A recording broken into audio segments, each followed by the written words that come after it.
हरी हरी हरी कोण पुण्य कोणाला ठेवी, कोण पुण्य कोणाला ठेवी,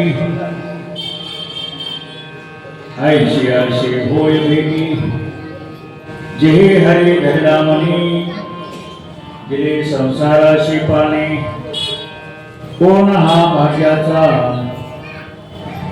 ऐशी आशी बोले वाचा, जे हरी धरला मनी, दिले संसाराशी पाने, तुका म्हणे त्यांची भेटी, होय संसाराशी तुटी, जे हरी धरला मनी, दिले संसाराशी पाने, पांडुरंगाकार प्रार्थना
आत्मरूप गणेशो केलिया स्मरण, होय सकळ विद्याचे अधिकरण, हे चिवंदो श्रीचरण श्री गुरूंचे ते नमस्कारो मी आता, कोण पुण्य कोणा गाठी, ऐशी आशी होय भेटी, जे हरी धरला मनी, दिले संसाराशी पाने.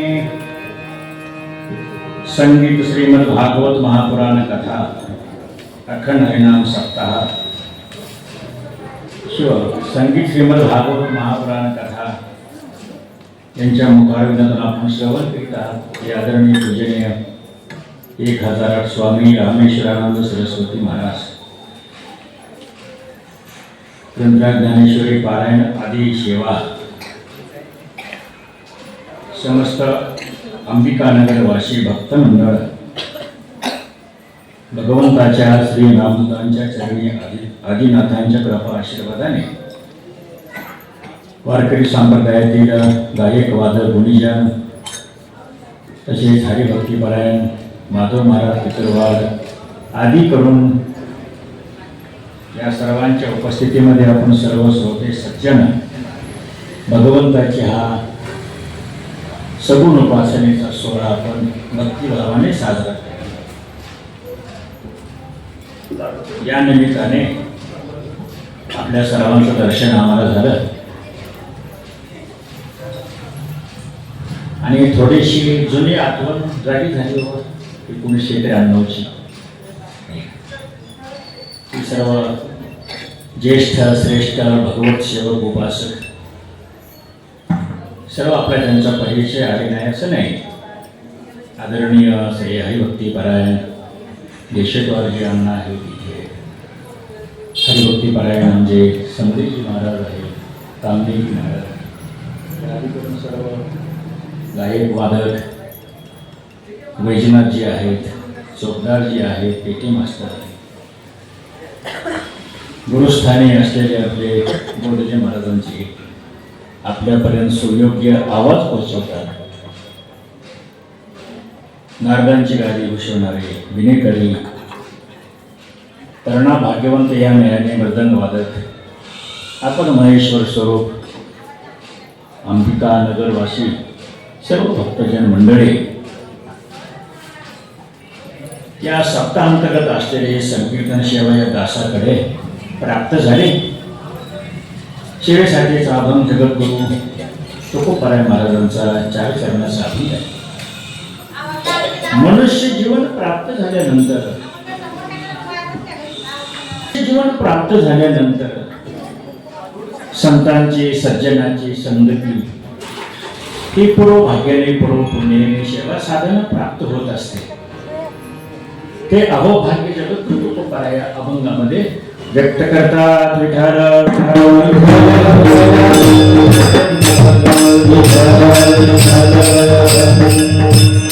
संतांचं सज्जनाचं दर्शन करणं हे अहोभाग्याचं लक्षण असेल। जगद्गुरु तुकोबरायचं प्रमाण असं आहे, आजी बरवे झाले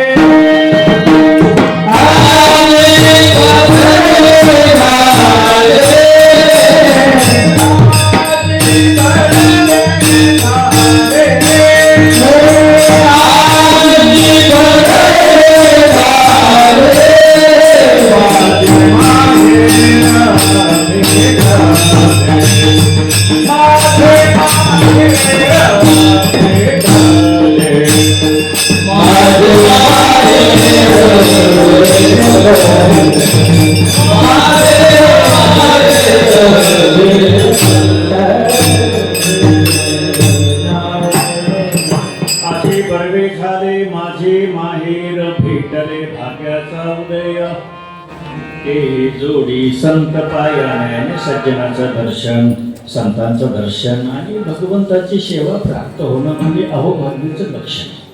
आणि याच लक्षणाचं चिंतन जगद्गुरु तुकोबरायांनी या प्रस्तुत घेतलेल्या अभंगाद्वारे आपल्यापुढे ठेवण्याचा प्रयत्न केला। सद्गुरूच्या कृपा आशीर्वादाने, भगवंताच्या आशीर्वादाने, आपल्या सर्वांच्या अनुसंधानाने जेवढं चिंतन करायचं आहे तेवढं करण्याचा प्रयत्न करू। मनुष्य जीवन प्राप्त झाल्यानंतर स्वस्वरूपाच्या ओळखीसाठी जे प्रयत्न करीतात त्यांना मुमुक्षु म्हणायचे, त्यांना साधक असं म्हणायचं। स्वस्वरूपाच्या ओळखीसाठी जे प्रयत्न करतात ते, आणि असे जे साधक जन असतात, भक्तजन असतात, अशासाठी साधना कोणती आहे, मार्ग कोणता आहे, तर साधना मार्ग योग मार्ग आहे, कर्मयोग मार्ग आहे आणि भक्ती उपासना मार्ग आहे।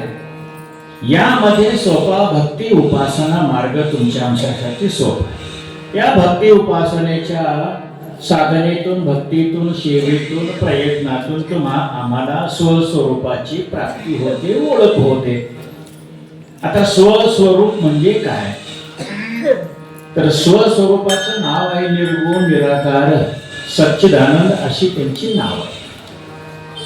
आणि मनुष्य जीवनामध्ये मी कोण आहे याची ओळख करून घेण्यासाठी जे प्रयत्न करतात ते भाग्यवंत म्हणतात। त्यांना मनुष्यातील हिरे असं म्हणतात। हिरे हिरे म्हटलं गेलं। नामदेव रायांचं प्रमाण आहे, सज्जन संत साधक मुमुक्षु भक्तजन सेवा करणारे हे मनुष्यातील हिरे आहेत, हिरे.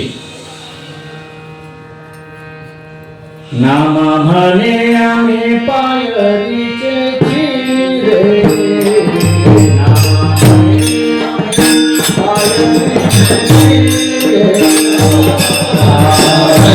आम्ही पायरीचे चिरे, आम्ही पायरीचे चिरे,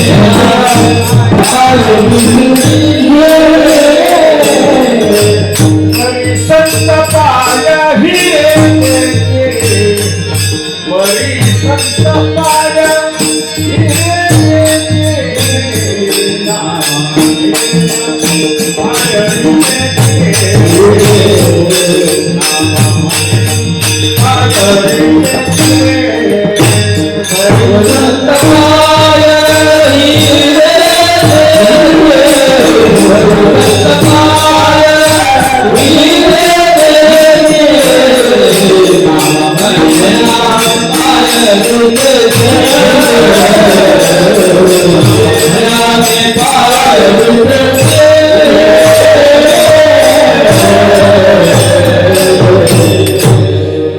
संत पाय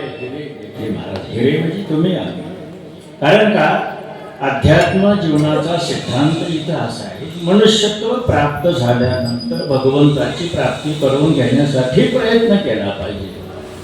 अनेक प्रमाण आपल्याकडे ठेवता येतील. नरदेह निधान लागले हाते, नरदेह निधान लागले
त्याच्यासाठी तुम्हाला प्राप्त झालेलं असल्या कारणाने तुम्ही आम्ही आतापर्यंत अनेक शास्त्रामध्ये, पुराणामध्ये, कीर्तनामध्ये हेच ऐकत आलेले आहोत.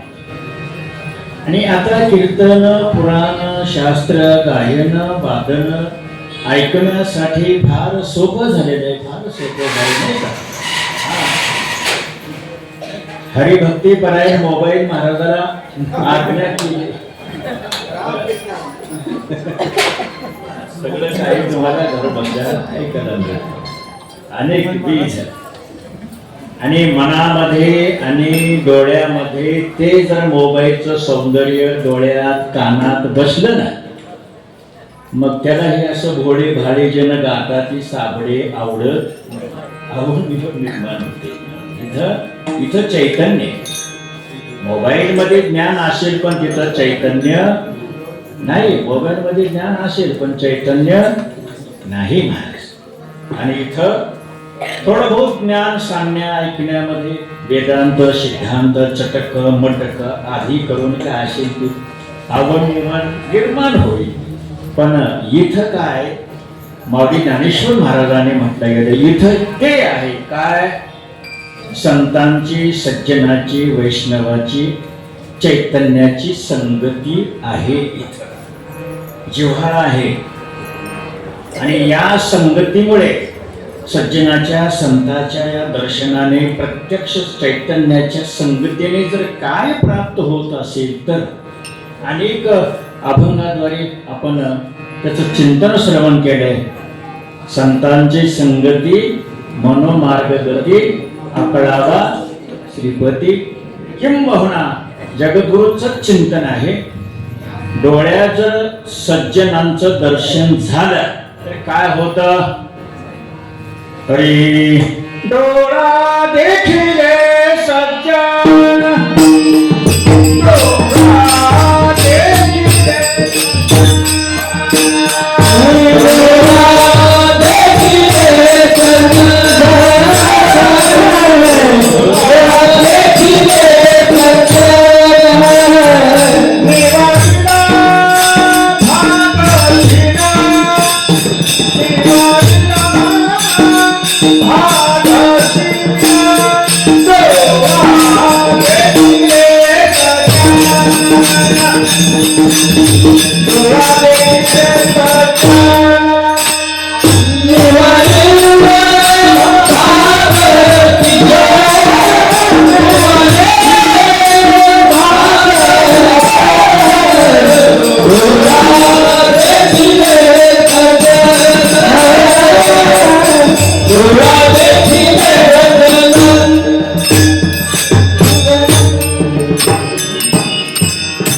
प्रत्यक्षामध्ये सज्जन संत वैष्णव भक्त महात्मे वारकरी यांचं प्रत्यक्ष दर्शन झाल्यानंतर काय निवारण होतं? दुःख निवारण होतं, शीन नाहीसा होतो, आनंद प्राप्त होतो प्रत्यक्ष. आता चिंतन केल्याप्रमाणे मोबाईल मध्ये पण महाराज आहेत, मोबाईल मध्ये सुद्धा तीर्थ आहेत, मोबाईल मध्ये सुद्धा व्रत सांगण्याचे अनेक. पण मोबाईल जर आपण अर्धा पाऊण तास सतत जवळ पाहिला गेला तर शीन वाढतो का कमी होतो याचा अनुभव तुम्हाला असेल किंवा नसेल मला सांगता येईल. शीन वाढतो त्या कमी होतो? वाढतो.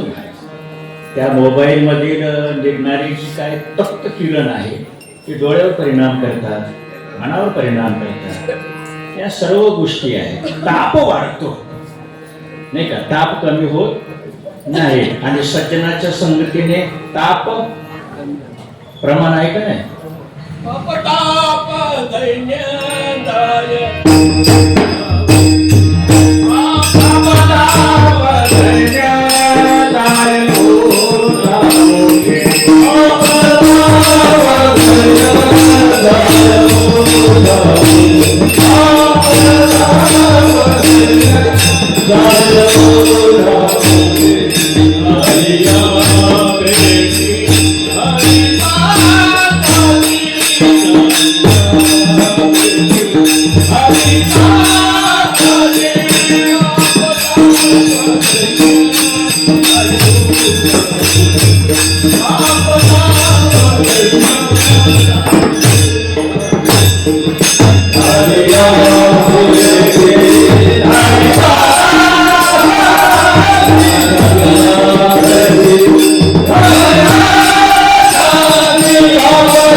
दैन्य जाय उठाउठी प्रत्यक्ष हे वैष्णवाचं दर्शन संगतीचं हे फळ आहे. आता काळचक्रामध्ये प्रसार माध्यमाने सर्व काही आपल्यापुढे उभं केलेलं नाही असं नाही, त्याच्यामुळे ज्ञान होईल नाही असं नाही. चोखंदरपणा वाढेल, आवड निवड निर्माण होईल. परंतु हा जो गदारोळ आहे, हा जो मेळ आहे, मृदुंग टाळ विना या माध्यमातून जो ब्रह्मरस सेवन केला जातो तो आनंद आणि आता चिंतन केल्याप्रमाणे याच्यामध्ये प्राप्त होणार नाही. म्हणून तर आपण या ठिकाणी आहे त्या स्थितीतून अवस्थेतून वेळात वेळ काढून नाही का प्रपंचाच्या कटकटीतून ही कटकट संपावी म्हणून तर ही वटवट ऐकायला इथे येतो.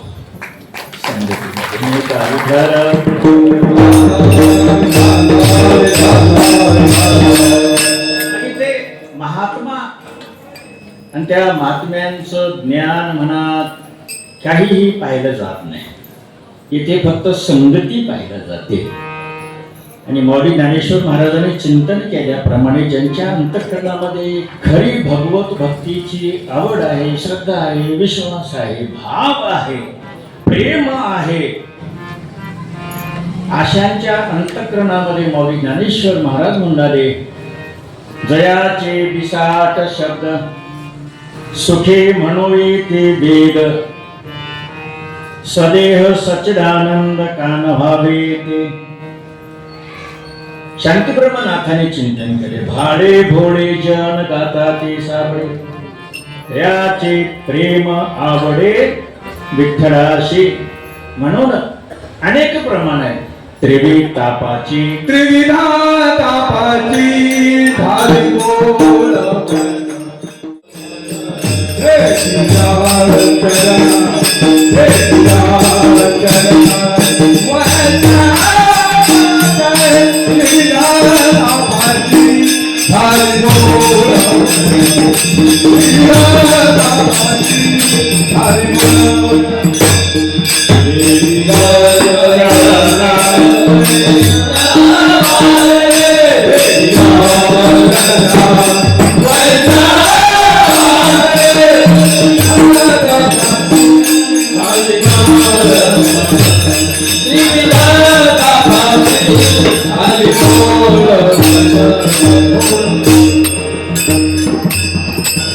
आनंद आहे. त्रिविध तापाची झाली गोडवन देखील चरण वैष्णवाची. म्हणून संत संगती, वैष्णवाची संगती अत्यंत महत्वाची आहे. जगद्गुरु तुकोबराया अभंगामध्ये घेतलेल्या चिंतनामध्ये आपल्याकडे विषय हाच ठेवून देतात. स्वस्वरूपाची प्राप्ती होणं, स्वस्वरूपाची ओळख जर झाल्यानंतर मग आनंद आहे, मग भेद नाहीसा होतो, द्वैत नाहीसं होतं आणि अद्वैत स्थिती प्राप्त होत असते, असा वेदांताचा सिद्धांत आहे. सच्चिद आनंद ही पदवी प्राप्त करून घेणं अत्यंत महत्वाचं आहे. कारण का, थोडासा जर विचार केला आपण तर हे जे शरीर आहे हे पंचमहाभूतात्मक तत्वाचं मिश्रण आहे आणि हे शरीर जड आहे. मग हे शरीर चेतन कशामुळे आहे तर हृदय निवासी सच्चिदानंद हृदयामध्ये वास्तव्याला आहे, म्हणून हे सचेतन आहे. म्हणजे त्यालाच सच्चिदानंद शिवोहम असं म्हटलं गेलेलं आहे. आणि ही प्रकृती आहे, हे शरीर आहे, त्याला शक्ती माया असं म्हटलं गेलेलं आहे. मग आता हे शरीर तुम्हाला प्राप्त झालं, तुम्ही आम्ही अज्ञान वशामध्ये अहम भावाने मी शरीराला समजतो, मी शरीराच्या नावाला समजतो. आणि मग मी शरीराला समजल्यानंतर, शरीराच्या नावाला समजल्यानंतर मग शरीराला तर 3 अवस्था आहेत. बाल्य अवस्था आहे, तारुण्य अवस्था आहे आणि वृद्ध अवस्था आहे. मग शरीराच्या अवस्था बदलत असतात महाराज, पण चैतन्याच्या अवस्था बदलत नाही. चैतन्य भगवंत सच्चिदानंद देव कालही आहे, देव आजही आहे आणि देव उद्याही आहे. शरीर काल होत आपलं, शरीर आज आपलं आहे आणि हे शरीर उद्या राहील का राहणार नाही, क्या भरोसा नाही का, नाही का. क्षणभंगूर नाही भरोसा, असं चिंतन आपण श्रवण केलं. म्हणजे हे शरीर क्षणभंगूर आहे, शाश्वत नाही, पण सच्चिद आनंद कालही आहे, आजही आहे आणि उद्या आहे. मग ते जे आहे ते तू आहेस. अहम ब्रह्म, अहम मी कोण आहे, मी ब्रह्म आहे. हे ऐकून सांगून आपटत महाराज, ऐकून सांगून पटत, परंतु मायावाद पाहिला गेला, द्वैतवाद पाहिला गेला तर हे कीर्तनापुरतं पुराणापुरतं तेवढं ठीक वाटतं. आणि मग आपण आपल्या व्यवहाराच्या कर्मोद्योगाच्या जगतामध्ये गेल्यानंतर पुन्हा आपल्याला शरीराची अवस्था अहम प्राप्त होतं. म्हणून शरीराचा जोपर्यंत अहम आहे तोपर्यंत सर्व सुखाची प्राप्ती नाही, तोपर्यंत निर्भयता नाही, तोपर्यंत समाधान नाही, तोपर्यंत तृप्ती नाही, समाधान तृप्ती. जगद्गुरु तुकोबाराय म्हणाले, आम्हाला साधनेच्या भक्तीच्या कृपा आशीर्वादाने, सद्गुरूच्या कृपा आशीर्वादाने आजचा पुण्य पर्व काळ आहे, माघ शुद्ध दशमी पाहुणी गुरुवार केला अंगीकार. तुका म्हणे कशाचा अंगीकार केला? मंत्र दिला.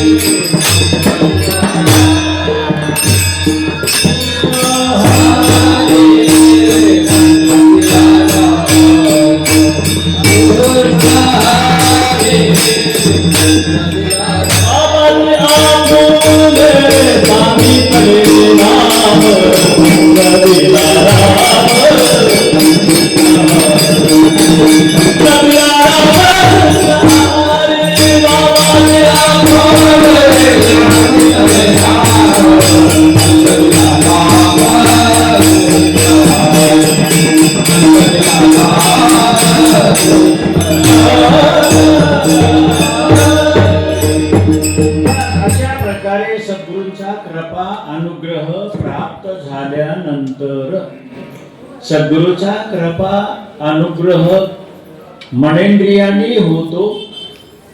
लावणीया हात पुरवाडीला अशी ही कृपा असते. किंबहुना आलिंगन घडे मोक्ष साई जता जोडे अशी ही कृपा आहे. मन कृपा आहे, हस्त कृपा आहे, आलिंगन कृपा आहे. दुसरी कृपा कोणती आहे? कृपा दृष्टी न्याहाळिले आपुल्या पदी बैसविले बाप रखमा देवी वरू विठ्ठले भक्ता दिदले अभयदान. अशा प्रकारे बाबाजी आपले सांगितले नाम आणि आम्हाला काय दिला? अनुग्रह मंत्र दिला. राम कृष्ण हरी सगुण उपासना चिंतन. आणि या चिंतनाने, अखंड चिंतनाने तदरूपता प्राप्त होते, नाही का? चिंतने सरेतो धन्य धन्य काळ सकळही मंगळ होय त्याचे. चिंतनामध्ये चिंतने चिंतने तदरूपता सकळही भोगिता होय त्याची. मग हे जे चिंतन आहे सदा सर्व काळ सततम कीर्तयंतो माम, असं चिंतन आहे. मग ही नाम सगुण उपासना आम्हाला सर्व काळ करता येते. योग साधना आम्हाला करण्याच्या पलीकडचे आहे, आपल्या शक्तीच्या पलीकडे योग साधना. आणि निष्काम कर्म योग तोही आपल्या बुद्धीच्या फार दूर आहे महाराज. कारण का? आपण प्रकृतीच्या अधीन असल्यामुळे आपल्याला अहम तयार होतो. कोणत्याही कार्य कर्तृत्वाचा काय तयार होतो? अहम तयार होतो. मग आता हा जो अहम आहे तो अहम प्रकृतीद्वारे, या प्रकृतीच्या नावाद्वारे मी केला हा. मग हा अहम जर प्राप्त झाला तर मग ते फळ प्राप्त होत नाही. कारण का? हे मी केले ऐशे जेणे झाली तरी तो सुटत नाही महाराज. हा, हे सर्व करणारा कोण? करता करविता समर्थ ईश्वर सच्चिदानंद भगवान आहे. अशा प्रकारे भक्ती ज्ञान उपासना साधना प्राप्त झाल्याशिवाय खऱ्या अर्थाने तृप्ती नाही. जगद्गुरु तुकोबाराय महाराजांना अनुग्रह मिळाला, सगुण उपासना नाम चिंतन करावं. याच्यावर त्याने विश्वास ठेवला. आणि मग वैखरी वाणीने, मध्यमा वाणीने, पश्चंत वाणीने, परा वाणीने अखंड जप रामकृष्णारीचं चिंतन तुकोबारायने आरंभल्यानंतर त्यांना हा स्वस्वरूपाचा अनुभव प्राप्त झाला. हे विश्वची माझे घर, हाही त्यांना अनुभव प्राप्त झाला. आणि मग त्यांचे प्रमाण निघून आले. असो ऐसा कोठे आठवची नाही, देहीच विदेही भोगो दशा ठर ठर.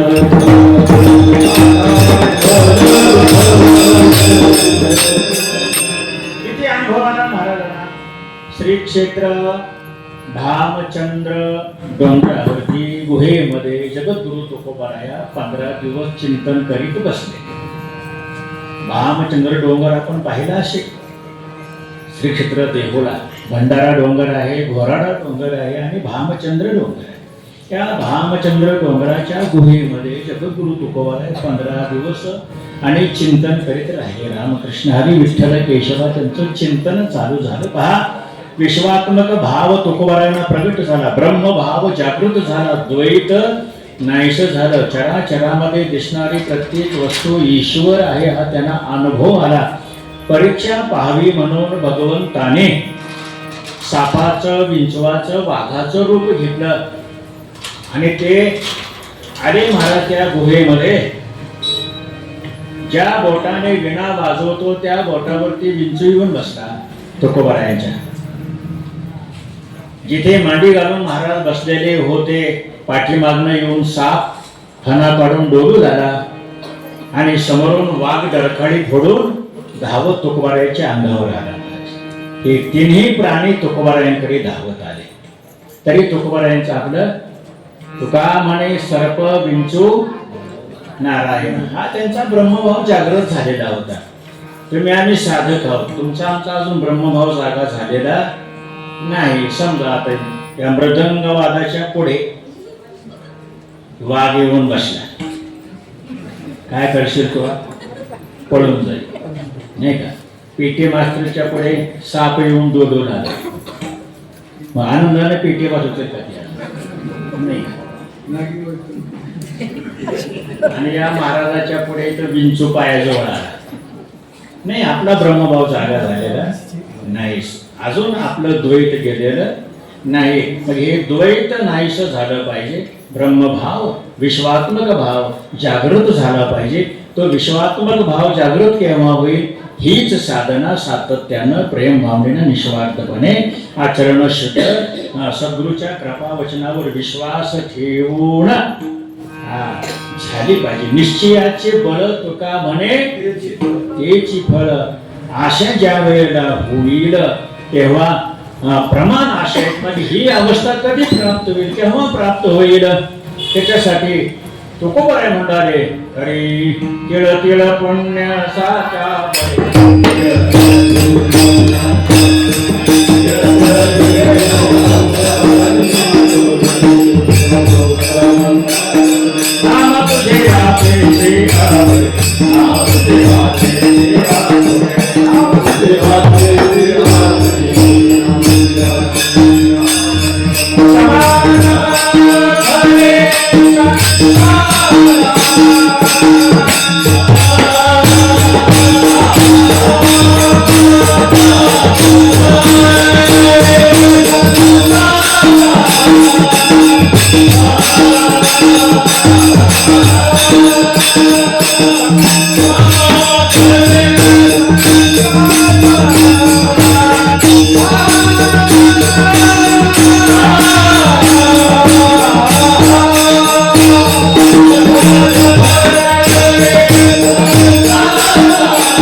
अवस्था प्राप्त होण्यासाठी या जन्माची ही साधना नाही, अनंत जन्माची साधना. तिळ तिळ पुण्य साचा पडे. हे तो बहुता जन्माची जोडली जाते आणि म्हणून नाम तुझे वाचेशी आवडते आणि मग समागम घडतो. असे जन्मोजन्मीची साधना साठत गेलं पुण्य. माऊली ज्ञानेश्वर महाराजांनी चिंतन केले. जवळी अर्जुना तो बोधू भेटेना मना, तब बरी या साधना भजावे लागे. तो बोधू म्हणजे अद्वैत बोध, तो बोधू म्हणजे सर्वात्मक बोध. जिथे जगद्गुरु कृष्ण परमात्म्याने श्रीमद भगवत गीतेमध्ये सांगितल्याप्रमाणे सम शत्रौ च मित्रे च तथा मानापमानयोः हे आपण ऐकतो ना. श्रीमद भागवत आपण गीता भागवत करीती अखंड चिंतन प्रपंचाचे. गीता भागवत श्रवण करून अखंड चिंतन विठोबाचे हे अवस्था प्राप्त झाली पाहिजे. हे सद्गुरूच्या कृपेचं फळ असतं. आणि म्हणून ज्यांचा ब्रह्मभाव जागृत झाले, दर्शने प्रशस्ते पुण्य पुरुष, ज्यांच्या दर्शन मात्रे आनंद होतो, ज्यांच्या दर्शन मात्रे त्रिविध ताप नाहीसे होतात, ज्यांच्या दर्शन मात्रे मोक्ष सुखाचा अनुभव येतो, असा महात्मा कोणत्या पुण्येने प्राप्त होईल असं जगद्गुरु तुकोबार आहे.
आमचे गुरुबंधू आहेत रामायणाचार्य रामरावजी महाराज धोक, नाही का. त्यांच्या संगतीमध्ये आहेत गायनाचार्य, त्यांचे सुपुत्र, नाही का. आमचाही जुना परिचय आहे, संगती आहे. ही देणगी भगवंताची असते. आणि देणगी भगवंताची असून अहम नसल्यामुळे गोड लागते.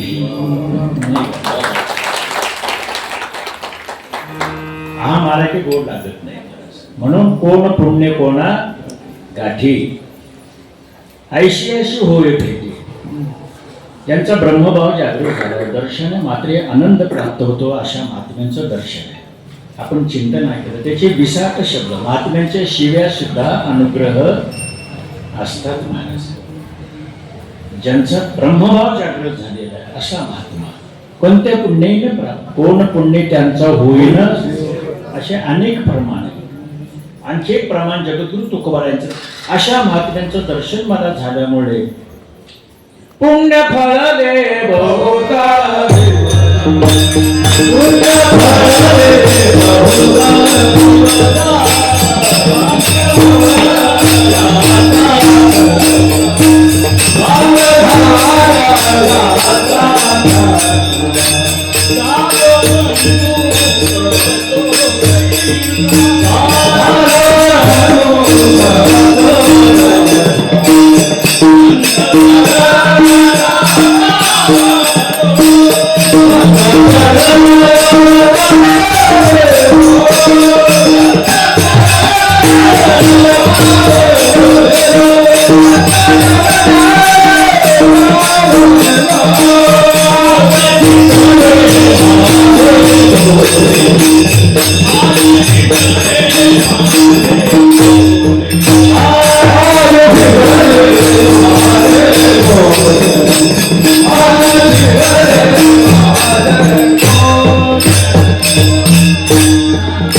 माझे कोडे फिटले, द्वैत नाहीस झालं महाराज.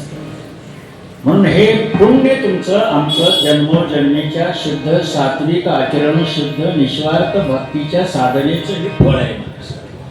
आणि अशी जेव्हा अवस्था प्राप्त होईल तेव्हा तुम्ही आम्ही सध्या रामकृष्ण हरी मनाने म्हणतो का वाचन म्हणतो?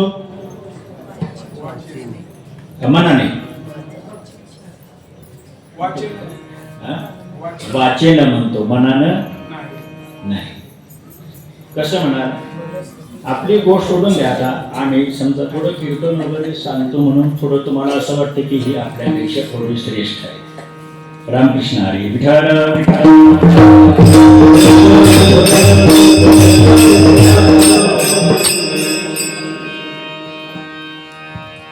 आपल्या संभाजीनगरमध्ये वारकरी संप्रदायामध्ये सर्व सेवेमध्ये आनंद भरणारे तो हा माधव बरवा.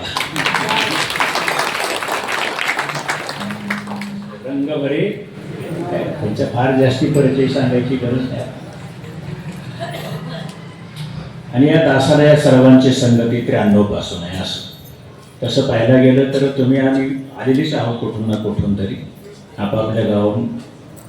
पण खरं सांगा तुम्ही आम्ही कुठून आलो? ठीक आहे.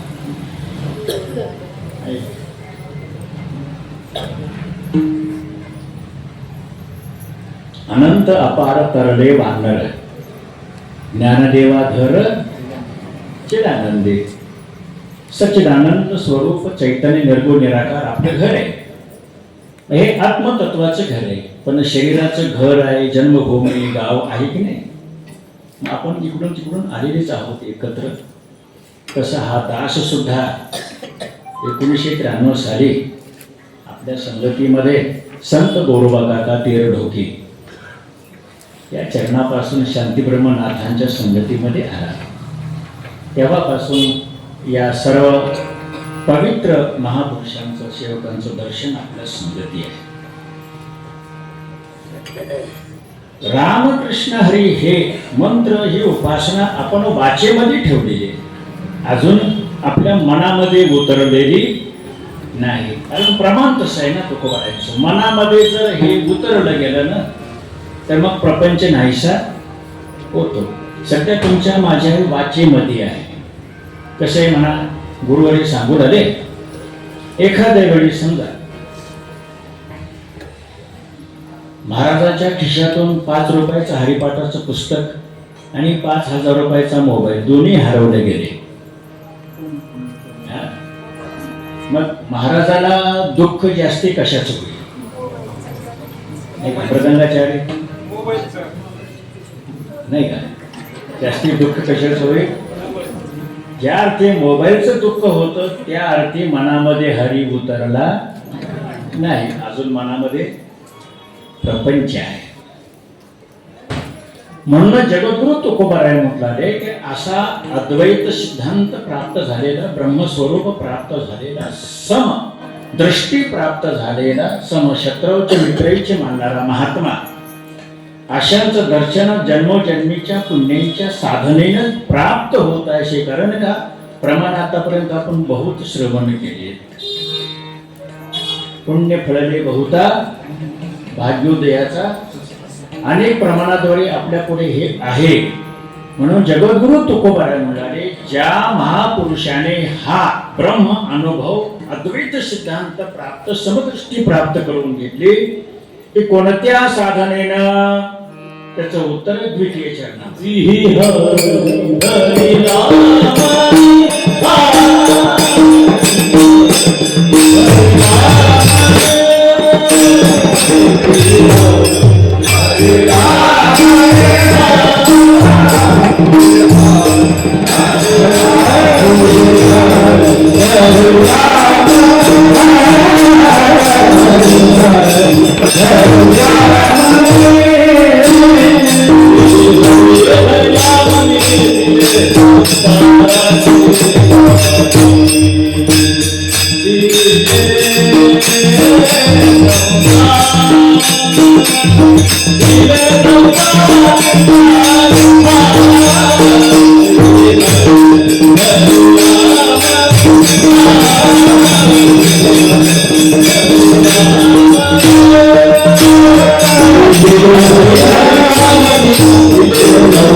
जेही हरी घडीला मने दिले संसाराशी. आता संसार संसार जीवाला का देहाला नाही का? संसार म्हणायचं कशाला? जन्म, जीवन आणि मृत्यू, उत्पत्ती, स्थिती आणि लय. जन्म, जीवन आणि मृत्यू याला म्हटला गेला संसार. मग आता जन्म कोणाचा? जीवाचा का देहाचा? जीवन जगत कोण? जीव का देह? मरतो कोण? जीव का देह? हा? जन्माला आलेलं शरीर दिसतं का देव दिसतो? हा, शरीर दिसतं. जीवन जगत असताना, चालणं फिरणं बोलत असताना, कार्य करीत असताना जीव दिसतो का देह दिसतो? देह दिसतो.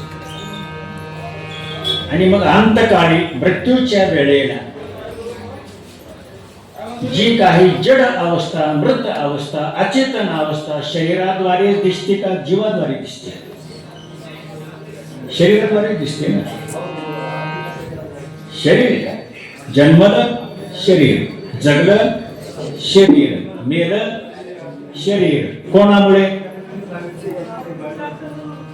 शरीरामुळे नाही का? जन्मलं शरीर, जगलं शरीर, मेलं शरीर. कोणामुळे? तैसा हृदयामध्ये मी रामो. त्याचं उत्तर असेल किंबहुना सर्वांचे हृदय देशी मी अमुका आहे आयशी. ते बुद्धी स्फुरे अहर्निशी ते वस्तुगामी. हे कोणाच्या शक्तीने? जन्म कोणाच्या शक्तीने? जीवन कोणाच्या शक्तीने? आणि मरण ज्याला म्हटलं गेलं आपण, ऐका, तर हे सर्व भगवंताच्या सच्चिदानंदाच्या निर्गुण निराकाराच्या शक्तीने आहे महाराज. सर्व हा मातेच्या उदरामध्ये 9 महिन्याचा जरी गर्भ असेल आणि त्याच्या हृदयात जर चैतन्य नसेल तर ती जन्माला येत नाही महाराज. म्हणून शरीराच्या संगतीने चैतन्याचा अनुभव येतो. शरीराच्या संगतीने चैतन्याचा अनुभव आहे. जीवन जगण्याचा जो आनंद आहे तोही चैतन्याच्या संगतीने आहे. मी जगद्गुरु तुकोबाराय म्हटले, मरण तर आम्हाला नाहीच आहे. मरण माझे मरुडी गेले, मज गेले, मरण आम्हाला नाहीच आहे. थोडा अभ्यास जर केला या थोड्याशा वेळामध्ये सांगायचा प्रयत्न केला जगद्गुरूच्या कृपा आशीर्वादाने, तर शरीर पंचमहाभूतात्मक तत्वाचं मिश्रण आहे. आणि हे जड आहे, अचेतन आहे. हे चेतन कशामुळे आहे? चैतन्यामुळे आहे, भगवंतामुळे हे चैतन्य. आता भगवंत तर दिसत नाही पण तो आहे. सर्व घटी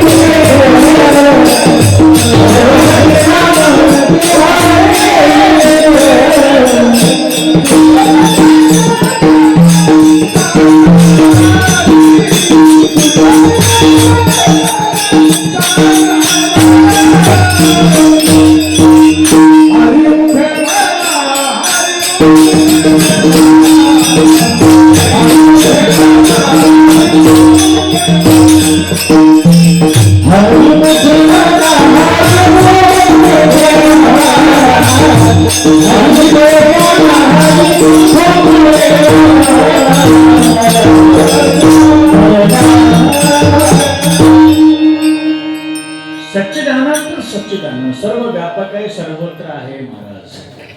त्याच्यामुळे तर सर्व हा भास तुम्हाला दिसतो. आणि पंचमहाभूतात्मक तत्वाचं हे शरीर आहे. पंचमहाभूत पृथ्वी आप तेज वायू आणि आकाश हे पंचमहाभूतात्मक तत्वाचं हे शरीर झालेलं आहे. चैतन्याने या शरीराचा त्याग केल्यानंतर हे जड शरीर इथे राहतंय महाराज. आणि पंचमहाभूत जी शरीरामध्ये एकत्र आलेली आहे ते यथावकाश आपापल्या स्थस्थानी निघून जातात. पृथ्वीचा जो अंश आहे शरीरामध्ये हे मांसहार गोळा हा पृथ्वीचा अंश आहे, तो इथे राहतो. बाकीचे पाणी जे आहे, वायू आहे, आकाश आहे, तेज आहे, सर्व निघून आपापल्या तत्वामध्ये जातात. आणि शरीर हे नष्ट होऊन कालांतराने जातं. म्हणून अग्निदाह संस्कार सनातन धर्मामध्ये आहेत. शरीर ही नष्ट होऊन जातं. शरीराचं पृथ्वी तत्व पृथ्वीमध्ये विलीन होऊन जातं. आकाश तत्व आकाशामध्ये विलीन होऊन जातं.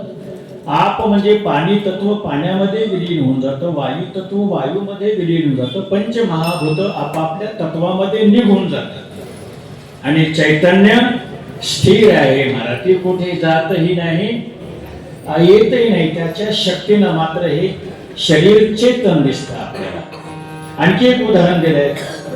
चैतन्य कुठे जातही नाही, कुठून आलंही नाही, कुठे गेलंही नाही. जसं की समजा एखाद्या तळ्याच्या काठी आपण बसलो आणि तळ्यामध्ये पाण्याचा साठा आहे आणि त्या पाण्यावरती लाटा येतात. त्या पाण्यावरती लाटा येतात, काठापर्यंत येतात, शांत होतात. आणि तो विचार करू लागला मनामध्ये आणि गुरु महाराजांना विचारलं, मी तळ्याच्या काठी बसलो महाराज आणि त्या पाण्यावरती लाटा येऊ लागल्या. त्या लाटा कशामुळं आल्या, कोठून आल्या, कोठं गेल्या, कोणापासून निर्माण झाल्या, त्या प्रश्नाचं उत्तर द्या. मला त्या प्रश्नाचं उत्तर कसं आहे, पाण्यावरती आलेली लाट बाहेरून आली का, पाण्यातूनच आली. बाहेर गेले का, नाही, पाण्यातच. बरं, कोणापासून निर्माण झाली, पाण्यापासूनच. पाण्यातच निर्माण झाली, पाण्यातच आली, पाण्यातच विसर्जन झाली. कुठून आली नाही ना कुठून गेली नाही. तशा प्रकारे सच्चिदानंद चैतन्य सर्व व्यापक आहे. ते तेथेच आहे, कुठं गेलं नाही, कुठं आलं नाही. मग मरण मरण मरण मरण कशाला. पृथ्वीचे शरीराचे तत्व आपापल्या स्वस्थानी निघून गेले. हे तर पंचमहाभूतात्मक तत्व हे अमरच आहे. आणि चैतन्य हे अमर आहे महाराज, सच्चिदानंद आहे. मग दोघे ठिकाणी गेले. मग मरण कोणाला म्हणता तुम्ही, तर मरण गुरुवर सांगून आले. मरण त्याला आपण संबोधलेलं आहे की या पंचमहाभूतात्मक तत्वाचं जे शरीर बनलेलं आहे त्याला जो आकार आलेला आहे तो आकार काय झाला, नाहीसा झाला. म्हणजे आकाराला मरण आहे, तत्वाला मरण नाही. म्हणून तुकोबाराय म्हटले की मज केले, अरे अमर तर केले नव्हे पण आपण अमरच आहोत. अमर आहात अशी प्रमाण असल्यामुळे मग आता हा अनुभव आपल्या मनामध्ये येण्यासाठी, तृप्ती आणि निर्भयता प्राप्त होण्यासाठी कुठेही असो आम्ही आठव गेले, भावाभाव झाला स्वयमेव. पांडुरंग असा अनुभव येण्यासाठी जे हरे हरिनामनी दिले संसाराशी. संसार म्हणजे जन्म जीवन मृत्यू, उत्पत्ती स्थिती लय. या सर्व ज्या तुम्हाला अवस्था दिसून आलेल्या आहेत त्या सर्व माईक आहे, त्या भ्रामक आहेत, सत्य नाहीत. असा ज्यांना अनुभव आला त्याच्या जीवनाची सफलता झाली, त्याला अनुग्रह प्राप्त झाला, साधनेची सफलता झाली असं तिसऱ्या चरणामध्ये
ऐसाजाचा अनुभव विश्वदेव सत्यत्रे ऐसा ज्याचा अनुभव तो द्वैतच आहे. मग ही संपूर्ण अवस्था प्राप्त होण्यासाठी साधना मार्ग कोणता सोपा आहे? भक्ती उपासना नाही का? मग याच्यामध्ये सर्वच प्रमाण आले. भक्ती उपासना, सतत चिंतन उपासना म्हणजे सद्गुरूंनी दिलेला अनुग्रह नाम मंत्र प्रथमतः आसुनी संसारी जिव्हे वेगू ही सुरुवात आहे अभ्यासाला. वैखरी वाणीनं रामकृष्ण हरी विठ्ठल केशव, रामकृष्ण हरी विठ्ठल केशव शांती ब्रह्मनाथाने आपल्या पुढे चिंतन केलं.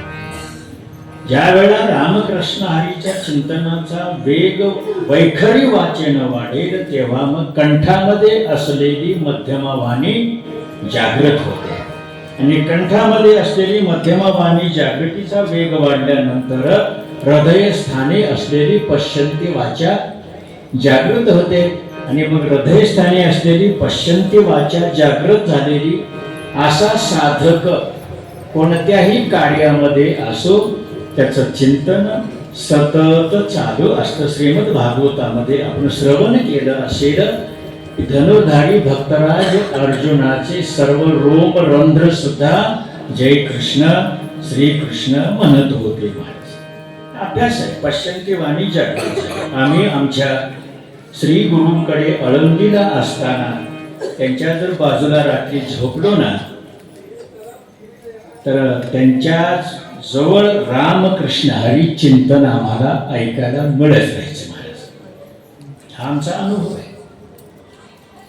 ते तर झोपलेली असायची गाढ आणि रामकृष्ण हरी चिंतन सूक्ष्म आम्हाला ऐकायला मिळायचं. आणि आपण एकमेकाजवळ जर झोपलो काय ऐकायला मिळतं ते तुम्ही विठाला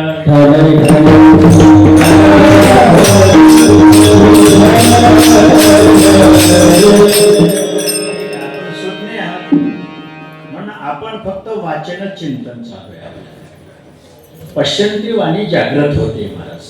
आणि मग पश्यंती वाणीचा वेग वाढल्यानंतर अहो भाग्याने मग त्याची परावाणी जागृत होते. धरणा कुंडलिनी शिवशक्ती जगदंबा माता म्हटलं गेले देवीच्या स्थानी ते 3.5 हाताची वेटोळे घालून झोपलेली आदी अनादी जगदंबा विश्वरूपिणी ती जागृत जर झाली तर मग जे हरी रामने दिले संसाराशी ही वाणी जागृत झाली पाहिजे, परावाणी जागृत झाली पाहिजे, ब्रह्म अनुभव जागृत झाला पाहिजे. म्हणजे मग जन्माचा आनंद नाही, जीवनाचा भ्रम आनंद नाही आणि मरणाचं भय नाही. आता हे पहा, एक प्रमाण असं आहे, सोपं प्रमाण आहे. तुका म्हणे जन्मा आल्याचे सार्थक. केव्हा सार्थक आहे? अनुदान मिळेल देख तेव्हा. असं आहे का ते? विठ्ठलाची एक देखील अशी प्रमाण जन्म आल्याचे ती सोपी भक्ती उपासना आहे. आता योगाच्या प्रक्रियेनं सुद्धा परावानी जागृती आहे. श्रीमद भगवत गीतेच्या 6व्या अध्यायाचं योग अध्यायाचं चिंतन, अष्टांग योग अध्यायाचं चिंतन आपण ज्ञानेश्वरी पारायण करता, वाचन करता. 6वा अध्याय लक्षपूर्वक तुम्ही तो ज्ञानेश्वरीचा 6वा अध्याय, गीतेचा 6वा अध्याय तुम्ही ज्ञानेश्वरीच्या द्वारे तुम्ही अर्थासहित लक्षपूर्वक वाचा. मग लक्षात येईल की योग साधना किती कठीण आहे. ते आपल्या थोडस बुद्धीच्या, शक्तीच्या, आचरणाच्या पलीकडे आहे ती उपासना. त्या योग साधनेच्याही खडतर तपश्चर्येने तुम्हाला परावाणी जागृत करायची आहे. मग तीच परावाच्या संतांच्या, वैष्णवांच्या या संगतीमध्ये गाये नाचे उडे आपुलिया याद्वारे ही जागृती होणार निश्चित आहे. परंतु ध्यास घेतला पाहिजे ना, ध्यास घेतला पाहिजे. आपण आता उगे आपल्याला काही बोलण्याचा अधिकार मला नाही, पण साधकांचं असं होतं, जेव्हा पर्व काळ येतो ना तेव्हा भक्तीचा, साधनेचा सुकाळ असतो आणि पर्व काळ गेला मग दुष्काळच असतो साधनेचा, भक्तीचा. आता अखंड हरिनाम सप्ताह 16 आहे, काल्यापर्यंत आहे. काला झाल्यानंतर मग हाला आता आपल्या कामाला, नाही का? सतत ही साधना ध्यास आहे. म्हणून त्याच्याकरता सुद्धा ही साधना जरी तुम्हाला सोपी वाटली असेल तर मौली ज्ञानोबाने म्हणाले सुलभ आहे पण सर्वत्र दुर्लभ नाही महाराज. हा, सोपं आहे साधन. तुकोबाने म्हटलं हे साधन जरी सोपं आहे पण शहाणा तो धनी, असं म्हणायचं कारण काय? अशी प्रमाण आहे. म्हणून हे सातत्य अभ्यासाने टिकलं पाहिजे. आणि म्हणून पहा, मग त्याच्याही पलीकडे रामकृष्ण हरी पर्व काळामध्ये आपण आठासाने करत राहू नये असं नाही, परंतु हा पर्व काळ एकदा अध्यात्माचा पर्व काळ मागे सरला आणि निवडणुकीचा पर्व काळ आला, मग काय होते? अनंत वाचाळ पर्व काळ आहे आपल्याला, निवडणुकीत सुखच आहे. आता हे अध्यात्माचा पर्व काळ आहे. ही निघाला की पुढे कोणता क्षमा मागतो, निवडणूक झालीच पाहिजे, लग्न सोहळे सुद्धा झाले पाहिजेत, आणखी सोहळे सुद्धा झाले पाहिजे का होतातच, नाही का? ही पर्व काळच आहे ना. मग त्या पर्व काळामध्ये कशाचा कल्लोळ असतो? लग्न सोहळ्यामध्ये कशाचा कल्लोळ असतो?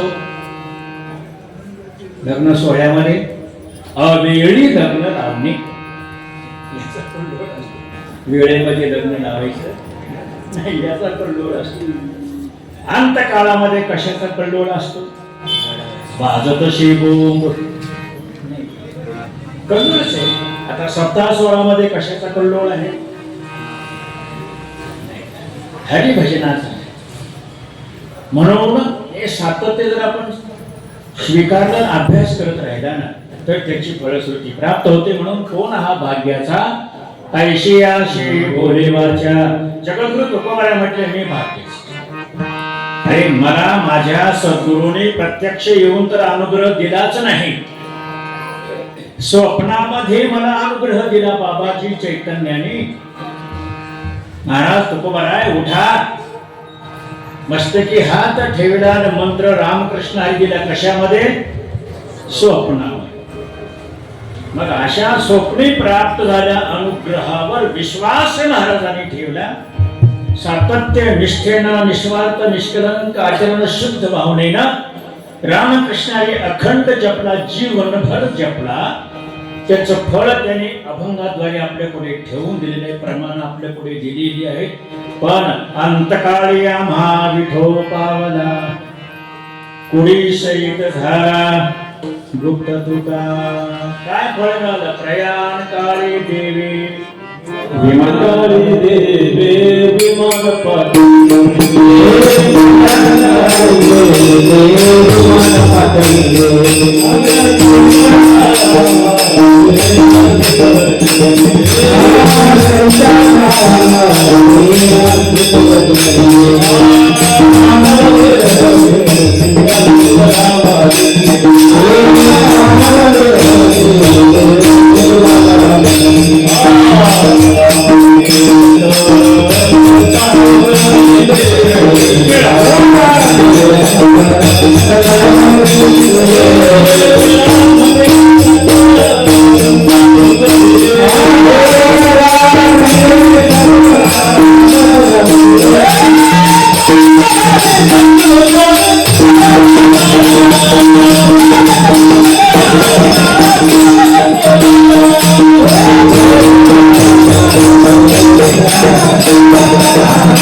हा आदर्श जगद्गुरु तुकोबारायांचा आपल्या पुढे. प्रयाण काळी देवे विमान पाठवले. पण आपल्याला आताच साधनेच्या माध्यमातून असाच अनुभव आला पाहिजे की अंतकाळी आम्हा विठो पावणार म्हणजे पावणार आमचा संसार सफळ. आजी संसार सफळ कधी देखिले पाय. मग तो संसार जन्म जीवन मृत्यूरूपी संसार जीवाला शरीराच्या माध्यमातून लागलेला तो संसार असा ब्रह्म अनुभव समदृष्टी अशा महात्म्यांच्या दर्शनाने सुद्धा संसार संपतो. अभंगाच्या शेवटच्या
तुका म्हणे त्यांची भेटी होय संसाराशी, संतांच्या दर्शनाने आपलाही संसार सफळ होतो. अशा संतांचं दर्शन कोणत्या पुण्याने प्राप्त होईल असं तुकोबरायाने आपल्या मनाला संवाद साधलेला आहे.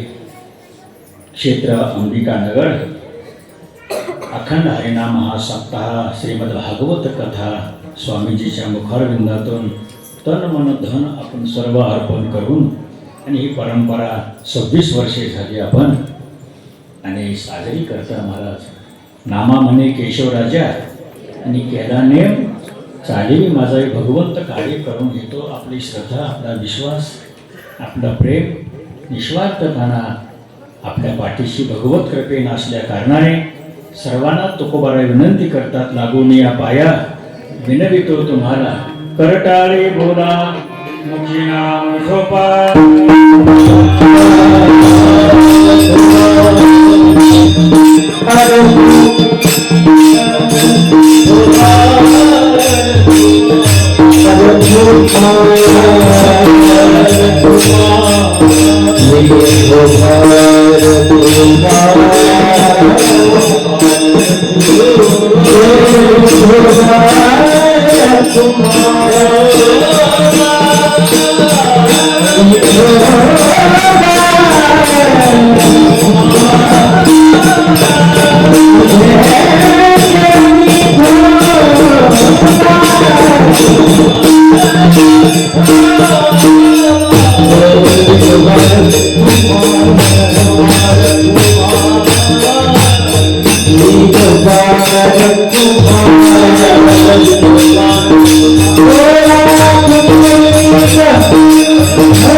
गेले संसाराशी पाणी. भगवंतानीच तुमच्या आमच्या रूपाने मायेचा त्रिगुणाचा स्वीकार करून हे चराचर हे विश्वरूप तोच प्रकट झाले. त्यांचं भजन, त्यांचं स्मरण आणि श्री हरीची उपासना तुम्हाला निर्भय बनवते. अशा अनेक प्रमाणाद्वारे त्याचा अनुभव महाराजांनी आपल्या पुढे ठेवला. काय हरी आला हाता मग कशी भय चिंता. तुका म्हणे हरी काही न उरो देई उरी, असा अनुभव आला पाहिजे. म्हणजे या साधनेचंच फळ एवढं आहे, भक्ती उपासनेचं फळच एवढं आहे की भक्ती उपासना साधना करिता करिता करिता ब्रह्मबोध नाही झाला तरी काही नुकसान नाही. कारण का घेईन जन्मांतरे हेची करावया, हेची दान देगा देवाने तुझा विसर. याचा अर्थच असा आहे की जन्मोजन्मी तुम्हाला सुचिनाम श्रीमताम गेहे योग भ्रष्टोबी जायते, असं गीतेचं वचन आपल्या पुढे आहे की आपण हा जन्म साधना केल्यानंतर समजा ब्रह्मभाव नाही जागृत झाला, नाही प्राप्ती झाली तरी नुकसान होत नाही. पुनश्च ते पुढील जन्मामध्ये पवित्र नरदेहच प्राप्त होतो, मनुष्य जन्मच प्राप्त होतो. ती साधना पुढे अजून चालू राहते. मग आता तुकोबारा म्हणतात की उपजोनिया पुढे मग नुकसान नाही. नुकसान केव्हा असतं? नरदेह प्राप्त झाल्यानंतर भगवंत संत वचनाप्रमाणे जर आचरण नाही घडलं तर पशुत्व प्राप्त होते. भगवंत संत वचनाप्रमाणे आचरण घडत असताना जर आंभाव जागृत झाला तर स्वर्गलोक प्राप्त होतो.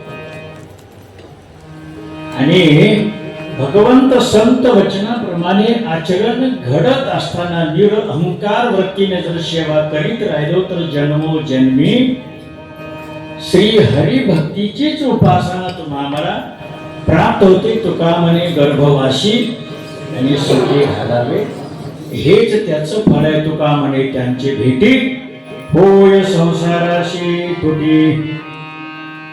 या दासाकडे त्या सप्ताह सोहळ्यामध्ये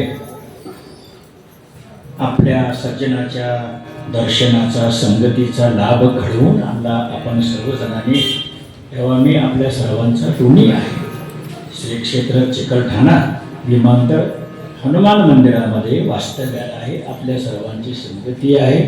तुम्ही आम्ही खेळीमेळी आणि अशा प्रकारे सेवा प्राप्त करीत राहू आणि भगवंताचा अनुभव तुम्हाला प्राप्त हो, हीच एक प्रार्थना विनंती श्री चैतन्य भागवत धर्म वारकरी संप्रदायाच्या कदर्शस्थानी तुका झालाशे परस या न्यायाने आणि तुम्ही आम्ही सर्वजणांनी रामकृष्ण हरी वैखरी वाणीचं चिंतन वाढवत जाऊन आपला ब्रह्म अनुभव जागृत करून घेऊन आणि भगवंताच्या शैलेला कृपेला पात्र होऊन भगवंताचा आशीर्वाद आपल्या सर्वांच्या पाठीशी राहावा, संतांचा आशीर्वाद आपल्या सर्वांच्या पाठीशी राहावा. हा काळ मोठा विचित्र आहे, कलियुगाचा काळ आहे, पण आपल्याला भिण्याचं कारण नाही. आपण संत उपासक आहोत. आपण श्री हरींचे सेवक असल्या कारणाने तोच आपला मागे पुढे उभा राहून करीतो सांभाळ आली आघात, हा विश्वास ठेवावा. मग हे अमूल्य ज्ञान तुम्हाला ज्यांनी प्रकट केलं त्या संत महात्म्यांचं आपण काय करू, भजन करू. ज्ञानेश्वर